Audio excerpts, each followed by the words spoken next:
Shalom a todos, sejam muito bem-vindos a mais uma Quarta Viva. Eu espero que Deus fale muito ao teu coração essa noite. Então vem comigo, vamos orar. Pai, em nome de Yeshua HaMashiach, eu te peço que o Senhor fale, ministre, Senhor, de forma poderosa aos nossos corações nessa noite. E que o Senhor venha ao encontro, Senhor, das nossas necessidades mais profundas. Visita cada lar, cada pessoa, cada família que vai ouvir essa mensagem. Traga cura, restauração, consolo. Traga, Senhor, as tuas bênçãos sobre cada família representada, Pai. Em nome de Yeshua HaMashiach, nós oramos te agradecendo. Amém. O tema dessa mensagem de hoje são os ídolos do coração. Para a gente poder falar sobre os ídolos do nosso coração, eu preciso contar para vocês como foi que a história da idolatria começou no mundo. Em Gênesis, no capítulo 4, nos versículos 25 e 26, a palavra de Deus nos mostra que Adão teve um filho chamado Sete. Sete teve um filho chamado Enos. E foi nessa época, a partir de Enos, que o nome de Deus começou a ser invocado em toda a terra. Mas também, a história também nos conta que também foi nessa mesma época que os homens começaram a se voltar para a idolatria. E infelizmente Enos, que começou tão bem, porque a partir dele começa a se invocar o nome do Senhor, a história conta que ele também foi o precursor da idolatria, pois ele começou a adorar o sol, a lua e as estrelas, e a construir templos de adoração para os astros celestes. Enos foi o precursor, mas quem potencializou a idolatria no mundo foi Nimrod. E quem era Nimrod? Nimrod foi um dos descendentes de Cã. Cã era filho de Noé. Lembram que Noé saiu da arca com 3 dos seus filhos? Sem, Cã e Jafé. Cã foi pai de Cuxi e Cuxi foi pai de Nimrod. O nome Nimrod vem da raiz hebraica Narad, que eu nem sei se eu estou pronunciando de forma correta, tá? É N-A-R-A-D-H. Então eu acho que é Narar, né? Eu acho que esse D no caso é mudo, Narar, que significa rebelar. Vamos ver na Bíblia? Em Gênesis, no capítulo 10, no versículo 8, fala assim: Cuxi também gerou Nimrod, primeiro homem poderoso na terra. Ele foi o mais valente dos caçadores, e por isso se diz valente como Nimrod. No início, o seu reino abrangia Babel, Ereque, Acade e Calné, na terra de Sinear. Dessa terra ele partiu para a Assíria, onde fundou Nínive, Reobote, Ir, Calá e Recém, que fica entre Nínive e Calá, a grande cidade. Nínive é a mesma cidade para onde Deus enviou logo depois o profeta Jonas para pregar o arrependimento aos ninivitas. Então a gente viu aqui que Noé, que era o primeiro agricultor da terra, ele planta uma vinha. Então ele se embriaga com o fruto da vinha. Ele toma muito vinho, fica embriagado e seu filho Cã acaba vendo o pai nu. Nisso, ele ao invés de ir lá, cobrir a nudez do pai, guardar, né, proteger o pai dele ali, não. Ele foi e expôs a vergonha, a nudez do pai dele para os irmãos. Quando o pai acordou e soube do que ele havia feito, o pai lançou sobre ele uma maldição. Com isso, Noé, quando ele acorda e fica sabendo o que Cã havia feito, ele abençoa a Sem e a Jafé. Porém, a Cã, ele acaba amaldiçoando. Cã vem a ser o pai dos camitas. E foi justamente dos camitas que veio Nimrod. Esse homem forte, caçador, e que foi um dos maiores propagadores da idolatria em sua época. Foi ele que construiu a cidade de Babel, onde Deus acabou fazendo com que os homens que se entendiam muito bem, Deus acabou dispersando as línguas ali, e as pessoas se falavam e ninguém mais se entendia. Deus, ele viu que o que tinha no coração dos homens, eles queriam construir uma torre tão alta que chegasse aos céus para que o nome deles fosse mais conhecido e mais elevado que o nome do próprio Criador. Então Deus foi lá, dispersou a língua, todo mundo começava a falar, ninguém se entendia, e ele acabou ali com a Babel, acabou ali com aquela cidade, acabou com os intentos malignos no coração dos homens, né? Então nós já fizemos um pequeno apanhado de como foi que começou a idolatria no mundo. Então eu dei uma pincelada, tá, gente? Porque esse é realmente um estudo muito mais profundo, muito mais amplo. Nós teríamos que ficar muito mais horas destrinchando mais a fundo a palavra para a gente poder falar com mais precisão sobre como começou de fato, como é que a idolatria se espalhou pelo mundo. Mas eu quero ler com vocês no Evangelho de João, no capítulo 4, no versículo 23, que diz assim: no entanto, está chegando a hora, e de fato já chegou, em que os verdadeiros adoradores adorarão o Pai em espírito e em verdade. São estes os adoradores que o Pai procura. E a pergunta que eu faço para mim e para você nessa noite é: Deus tem encontrado no meu coração e no seu um local de adoração?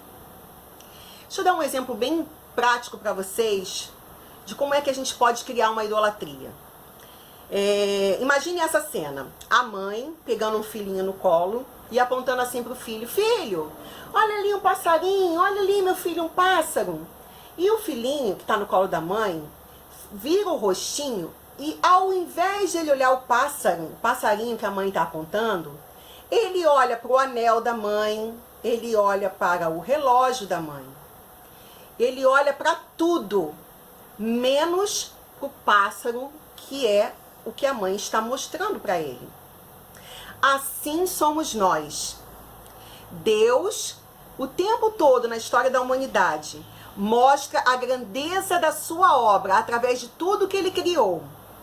Como Paulo nos fala no livro de Romanos, no capítulo 1, no versículo 20, que diz assim: pois desde a criação do mundo, os atributos invisíveis de Deus, seu eterno poder e a sua natureza divina têm sido vistos claramente, sendo compreendidos por meio das coisas criadas, de forma que tais homens são indesculpáveis, porque, tendo conhecido a Deus, não o glorificaram como Deus, nem lhe renderam graças, mas os seus pensamentos tornaram-se fúteis e o coração insensato deles obscureceu-se, dizendo-se sábios, tornaram-se loucos e trocaram a glória do Deus imortal por imagens feitas segundo a semelhança do homem mortal, bem como de pássaros, quadrúpedes e répteis. Veja bem, igualzinho a esse exemplo que eu citei agora. A mamãe tá aqui com o filhinho no colo e tá falando assim: ah lá, filhinho, passarinho, olha. Aí o filhinho faz assim para olhar o passarinho, mas o filhinho olha pro relógio da mamãe, olha pro anel da mamãe, olha para aqui, mas não tá na direção do pássaro, mas tá olhando para outra coisa. Será que nós não estamos fazendo isso na nossa vida? Ao invés de você estar adorando o Criador, o único Deus, o soberano de toda a terra, que criou todas as coisas, você está tirando o seu olho dele e está olhando para tudo que ele criou e achando que aquilo que ele criou é que é Deus. A natureza e tudo que Deus criou expressa a sua glória, mas a honra e a glória absoluta de tudo é dele. E nós somos a coroa da criação de Deus. Quando nós nos damos por muito sábios, por muito inteligentes, por muito conhecedores de tantas coisas, e acabamos tirando o nosso foco do Criador e colocando os olhos na criatura, nós, na verdade, estamos passando por loucos diante dos olhos de Deus. No mesmo livro de Romanos, ainda no capítulo 1, no versículo 25, a palavra diz assim: trocaram a verdade de Deus pela mentira, e adoraram e serviram a coisas e seres criados em lugar do Criador, que é bendito para sempre. Amém. Há alguns anos atrás, eu tinha uma conhecida que ela era uma grande saxofonista. Ela tocava sax como ninguém, era esplêndida ela tocando. E ela tocava na igreja, né, no momento do louvor, ela começava a tocar lá o sax. E aí acabou acontecendo um assalto, né, roubaram o carro onde ela estava e levaram junto o sax dela. A vida para essa menina acabou. Tudo parou ali, ela entrou em desespero, ela chorava dia e noite sem parar. Ah, tá, porque o instrumento é um instrumento caro e tudo, ela não tinha condições de comprar outro e tudo. E ela ficou muito angustiada, ela se sentia perdida, como se a vida dela não tivesse mais nenhum sentido. Tudo por conta do roubo do sax. E nisso ela começou a orar, a buscar Deus. Primeiro ela entrou começou a questionar, né? Deus, por que o Senhor permitiu que eu roubasse meu sax, instrumento que eu uso para te louvar, que eu uso no louvor, porque eu te adoro com o sax e tal. E aí ela começou, né, a orar, a questionar, chorava muito por causa do bendito do sax. E aí depois ela foi se acalmando, foi passando um tempo. Aí o Espírito começou a falar ao coração dela. Você não me adora com sax. Você adora o sax. E aí a ficha dela caiu. E aí Deus moveu, né, circunstâncias, situações e tal, o carro, o veículo, sei lá, que havia sido roubado, foi encontrado e, para surpresa de todos, o sax estava lá intacto, guardadinho, e foi devolvido a ela. Ela só teve que fazer ajustes no instrumento e tudo. E aí ela deu esse testemunho, e eu não me esqueço desse testemunho até hoje. Porque ela conta que nesse período em que ela ficou sem o instrumento, ela realmente fez uma análise, ela fez uma reflexão no coração dela. O que era realmente o objeto da adoração dela? Era Deus ou era um instrumento que ela tocava? Isso fala muito com a gente, porque às vezes você pode estar me dizendo assim, ah não, mas eu sirvo a Deus há tanto tempo, eu não tenho nenhum ídolo no meu coração, eu não adoro nenhuma imagem, eu não sou idólatra. Não pense você que idólatra é só quem tem imagens de escultura em casa. A pessoa que tem imagens de escultura, ela está se enquadrando nesses textos que eu acabei de ler agora.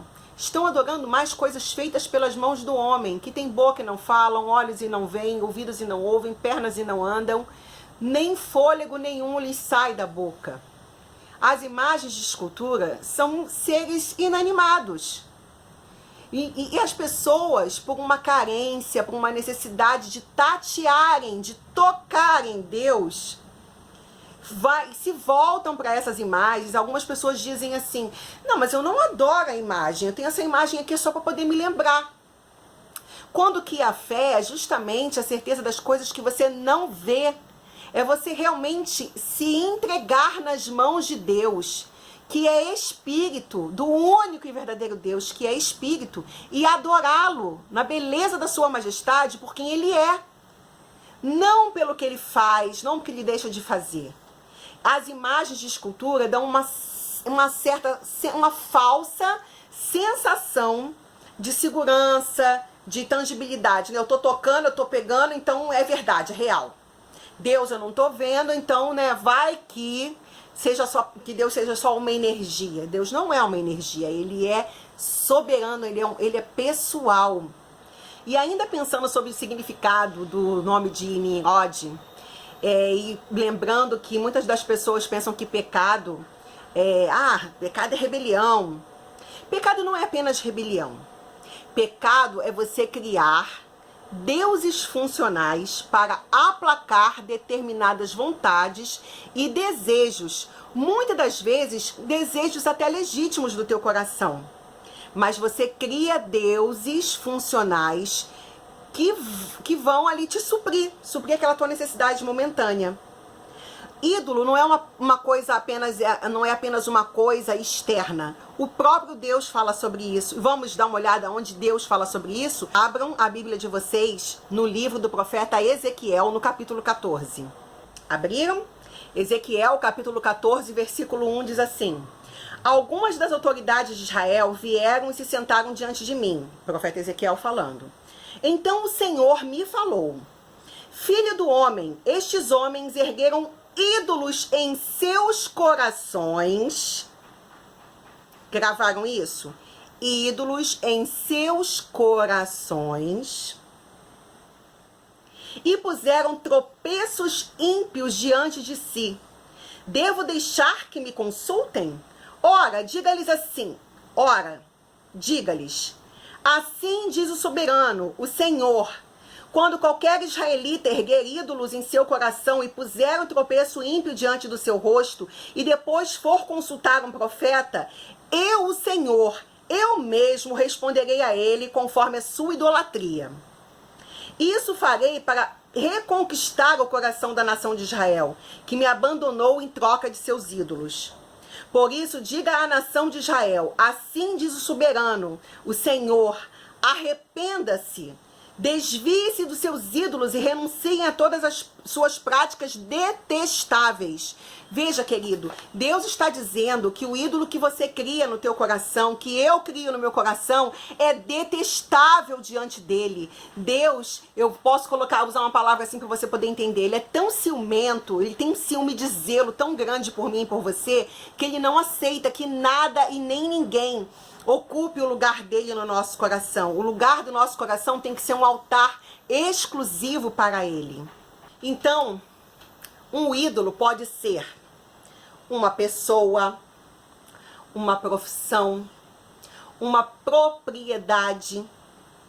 Às vezes você tem uma casa de campo muito linda, uma casa de praia, um apartamento, e aquilo ali toma teu coração, você passa 24 horas por dia, se o dia tivesse 25, você passaria 25 horas do dia pensando no teu apartamento, na tua casa, no teu carro, no teu marido, na tua esposa, no teu namorado, no teu filho, no teu emprego.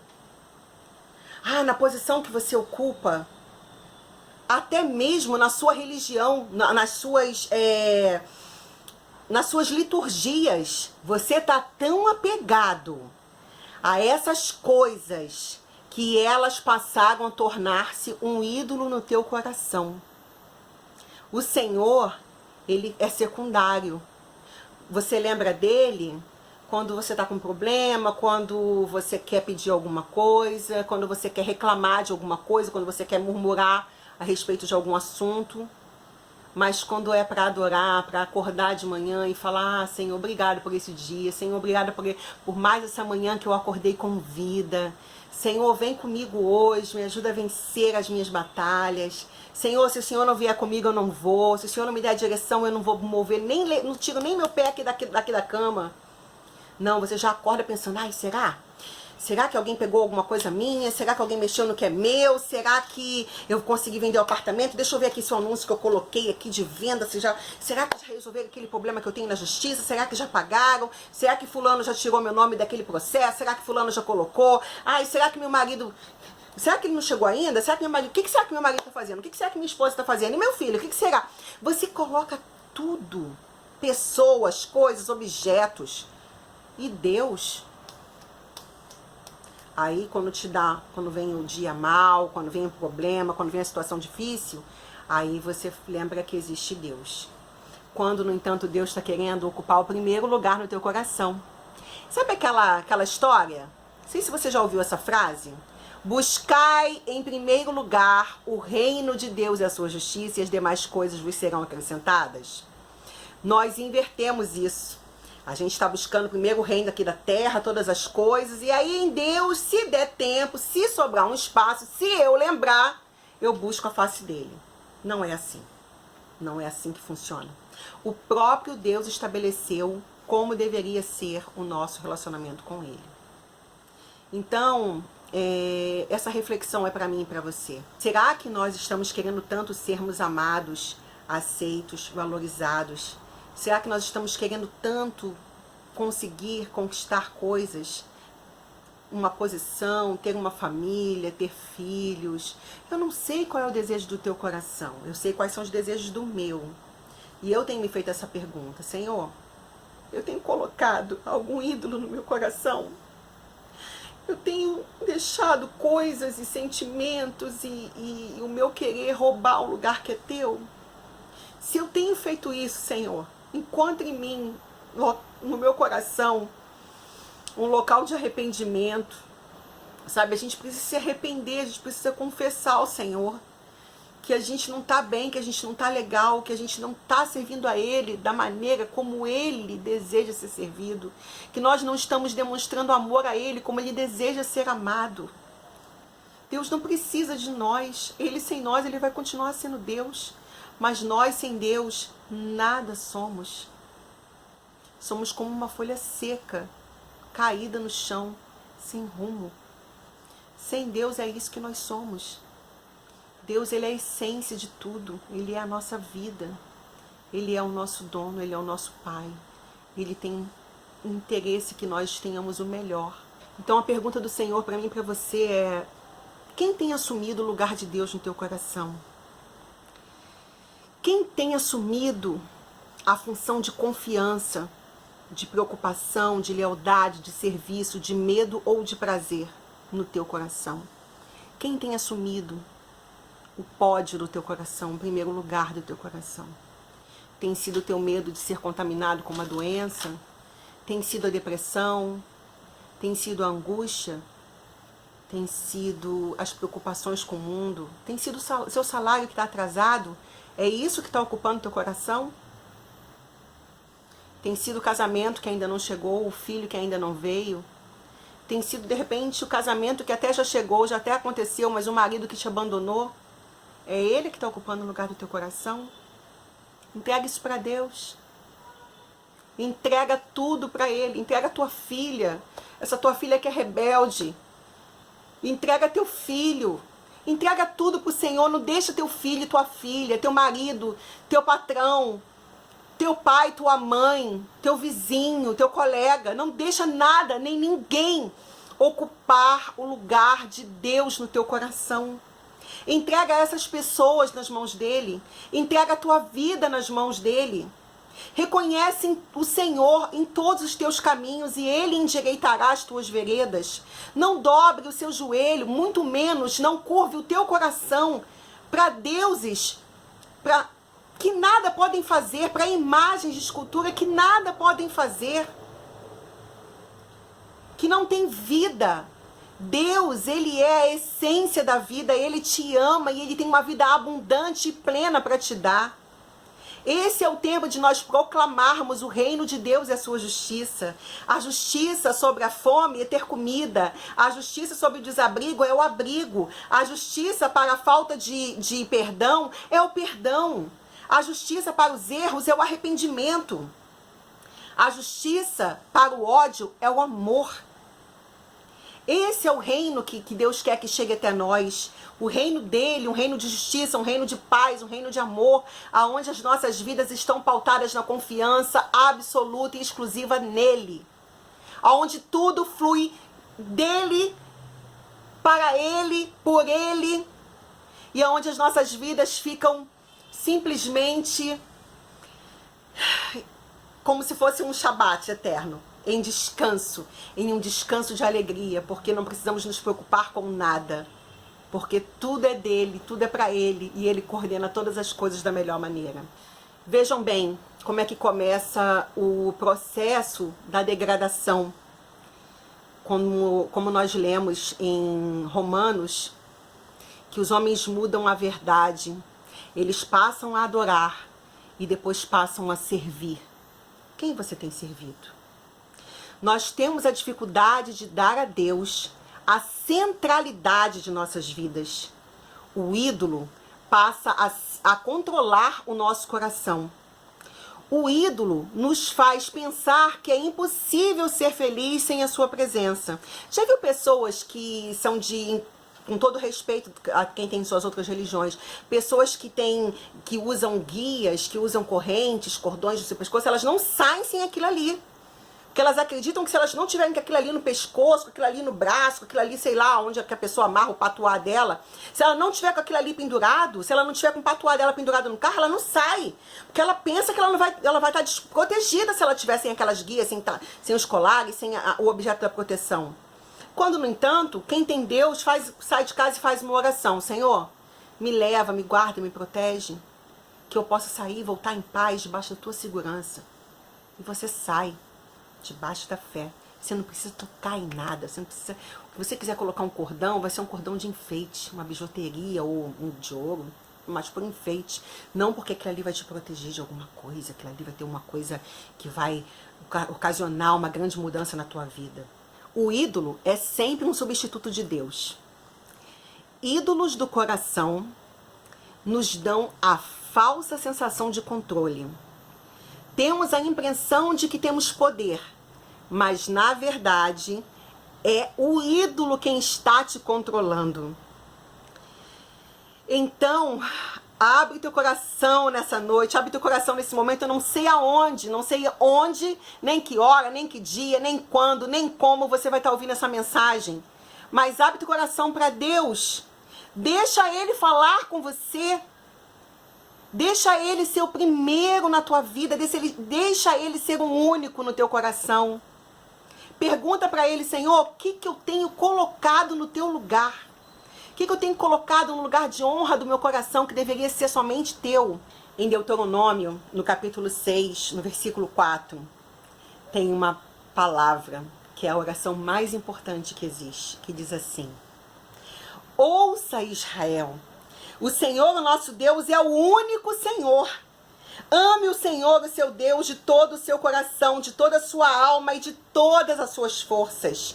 Que todas essas palavras que hoje lhe ordeno estejam em seu coração.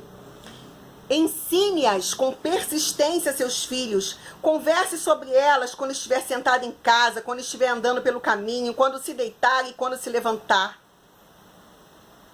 Veja, ensina isso, você que é pai, você que é mãe, ensina isso para o teu filho. Ensine a criança no caminho que ela se deve andar e ainda quando ela estiver velha, ela não se apartará dele. Ensina para os teus filhos valores eternos de respeito, de amor, de comunhão, de vida, de família. Quando você estiver na mesa do almoço, desliga a televisão, desliga o tablet, o computador, o celular. Tira essas coisas da mão dos teus filhos e fale para eles a respeito do amor de Deus.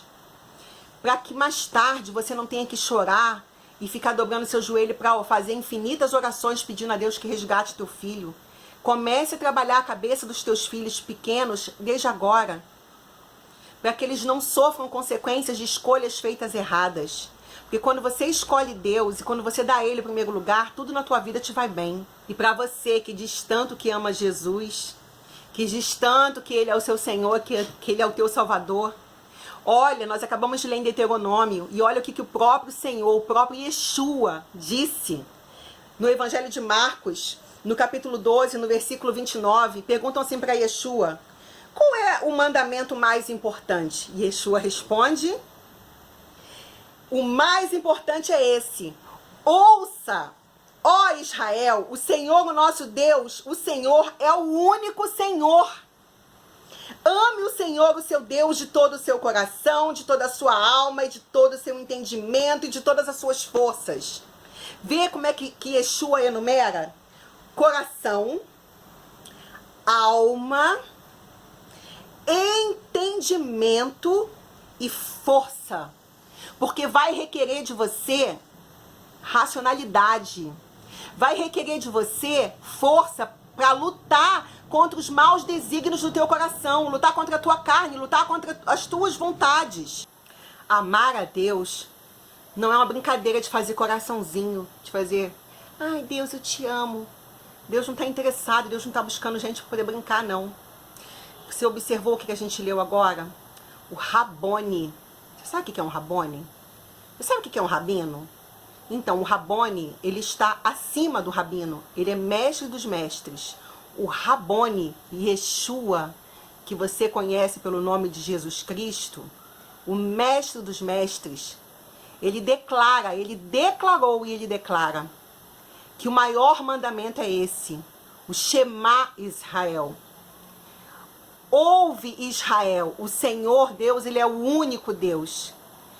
O que nós lemos lá no livro de Deuteronômio, que você às vezes de forma errada chama de Velho Testamento, se você ainda tem o hábito de fazer isso, pare com esse mau hábito agora. Não existe Velho Testamento. Existe um único testamento, uma única palavra, porque Deus, Ele é único, Ele é verdadeiro, Ele não envelhece. E o que Ele disse para o povo dele lá atrás no deserto, o que Ele disse para o povo de Israel: ouve, Israel, o Senhor Deus, Ele é o único. E Yeshua, o nosso Mashiach, o Cordeiro de Deus que tirou o pecado do mundo, nosso Redentor, também nos disse: ouve, Israel, o Senhor, Ele é um, Ele é digno, e Ele é o único que é digno de ser adorado. Ele é o único que é digno de ser amado. E Yeshua ainda complementa. O segundo mandamento é este: ame o seu próximo como a si mesmo. Não existe mandamento maior do que estes. Porque se eu amo a Deus acima de todas as coisas, amar ao próximo é uma extensão desse amor. Então, eu não sei se você ainda tem altares na sua casa com imagens de escultura, com ídolos. Comece a pedir ao Senhor que te liberte, que essas escamas que estão nos seus olhos caiam, que você veja, que você contemple, que você só precisa servir e amar o único Deus.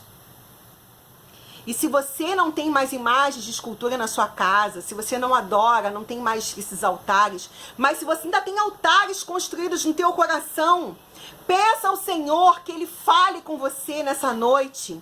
E que esses altares sejam derribados, que esses altares sejam destruídos, que com força, com entendimento de todo o teu coração, que você busque o Senhor e que esses ídolos do seu coração, que esses ídolos do meu coração sejam destruídos, sejam destronados. E que somente o Deus de Israel, o único Deus que é digno de adoração, encontre nas nossas vidas lugar de morada, lugar de soberania. Que Ele te abençoe. Fique agora com o pastor Ludwig, cantando essa linda canção. Enquanto ele estiver cantando, ore. Ore o Shema Israel com ele. Vamos orar juntos o Shema Israel essa noite. Adonai Eloheinu, Adonai Errad. Senhor é único, Senhor é um, Senhor é o único Deus. Que Ele fale ao teu coração, que Ele te abençoe. Shalom, shalom. E até a próxima Quarta Viva. Não desliga, não sai daí. Fica com louvor, com o pastor Ludwig Goulart. Beijo no teu coração.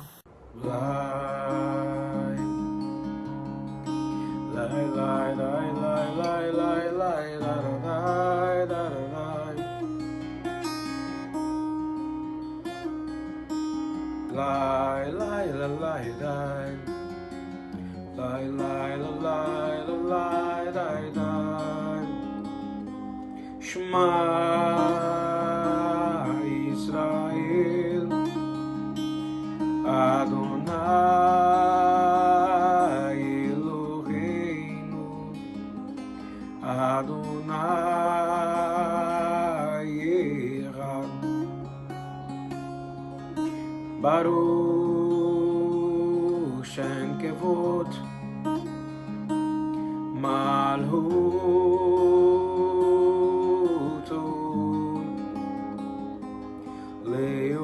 Leolam Vaed, Ve'achavta et Adonai Elohei, Ve'o levavra, Uve'o nafshecha, Uve'o nafshecha, Uve'o meoderad.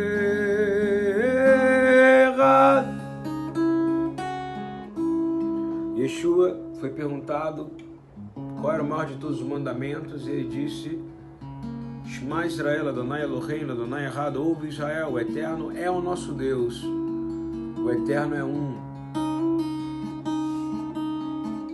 Elohim, Ele e o Pai são um, e nós, quando estamos cheios do Teu Espírito, somos um com Ele e um com o Pai. Ele faz habitação em nós. E Ele ainda acrescenta dizendo: porém há um mandamento acima de todos esses: ve'achavta lerecha kamocha, e amarás ao teu próximo como a ti mesmo.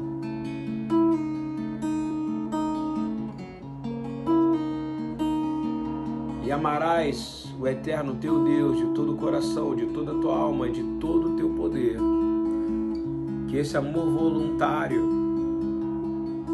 baseado no livre-arbítrio que Ele te deu, seja usado agora para que tu possas adorar o único que é digno de louvor, honra e glória, o Filho de Deus, Yeshua, no qual resplandece a glória de Deus e o Pai é glorificado. Pai nosso que estás no céu, santo é o teu nome.